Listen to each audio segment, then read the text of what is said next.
Você lembra do primeiro anime que você viu na TV? Aqueles traços diferentes, aquelas expressões exageradas, aquela história que prendia você de um jeito que nenhum outro desenho prendia? Pois é, a chegada dos animes e mangás no Brasil foi um divisor de águas. E no começo ninguém sabia o que era, só sabíamos que era diferente e muito viciante. O que começou como curiosidade virou uma febre, uma paixão. E com o tempo, uma cultura inteira nasceu em torno disso. E hoje a gente vai voltar no tempo e entender como os animes e mangás invadiram as telas brasileiras e conquistaram uma geração inteira. E talvez a sua.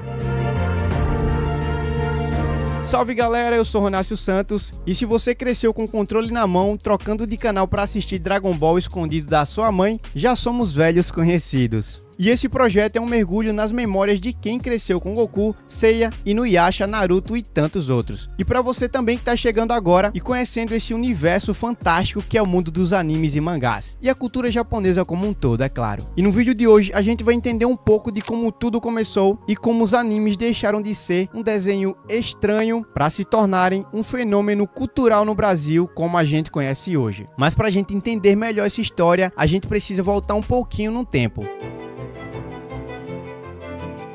E nos anos 80 e 90, os animes chegaram de mansinho aqui no Brasil e, galera, ainda as pessoas chamavam de desenho japonês e achava tudo muito esquisito. Mas quando o Cavaleiro dos Zodíacos estreou na rede Manchete, tudo isso mudou. Era violento, era emocional, era épico. A trilha sonora, os golpes com nome e aquela sensação de que aquilo era maior do que a gente entendia, cara. Depois veio o Dragon Ball e o Yu Yu Hakusho. A bomba explodiu. Esses animes tinham uma carga dramática, valores profundos e histórias que acompanhavam a gente por vários episódios. E nada de moral da história genérica, assim como os desenhos americanos. Aqui a gente via dor, amizade e superação de um jeito quase filosófico. Mesmo quem não sabia o que era Japão, já amava até sem saber.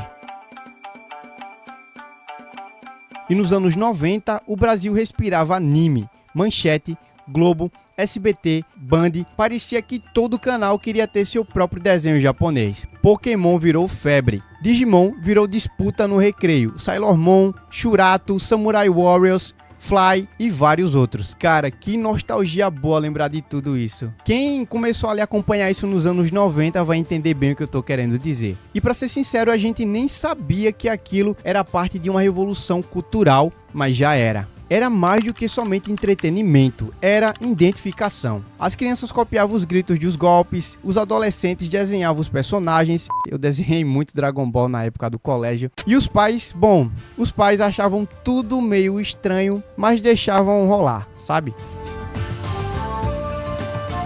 Enquanto os animes bombavam nas TVs, outra coisa começava a surgir também nas bancas, os mangás. E para quem não podia esperar o próximo episódio, ou queria saber o que vinha depois, os mangás eram a continuação da aventura. Eu mesmo particularmente comecei a gostar muito de mangá depois que eu assisti o Berserk de 98 e daí, cara, não parei mais de ler mangás. Os mangás chegaram meio tímidos, em formato espelhado, mal traduzidos na época. Mesmo assim, já era o suficiente para despertar uma curiosidade enorme. E com o tempo, editoras como JBC, Conrad e Panini começaram a lançar versões completas e mais fiéis. E aí, o jogo mudou, galera. Para muita gente, o mangá foi o primeiro contato real com a leitura prazerosa.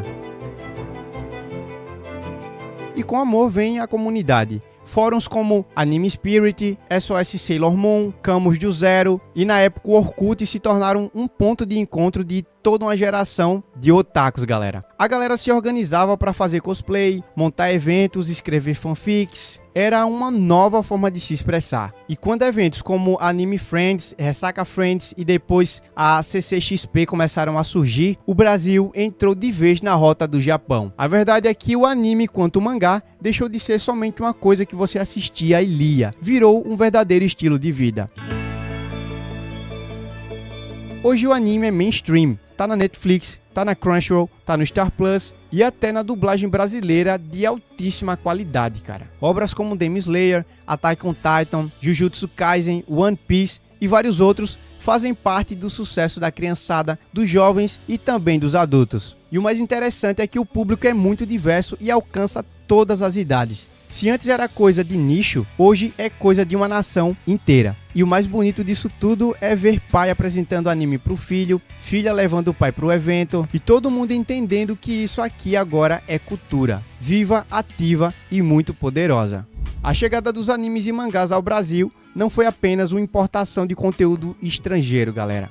Foi o começo de uma nova identidade cultural sendo construída. A gente se viu nesses personagens, a gente se entendeu com eles e por meio deles, o Japão encontrou um abrigo em nossos corações. E o mais incrível, isso ainda é só o começo, galera. Porque no próximo episódio a gente vai entender como os mangás cresceram ainda mais e conquistaram estantes, corações e lápis de milhares de brasileiros. E se você curtiu esse vídeo, comenta aqui qual foi o primeiro anime ou mangá que mais te marcou. O meu particularmente foi Berserk até hoje, cara. E qual cena nunca mais saiu da sua cabeça? E não esquece de deixar o like nesse vídeo, se inscrever e compartilhar esse vídeo com aquele amigo que também cresceu gritando Kamehameha no quintal de casa. A gente se vê no próximo vídeo. Tchau!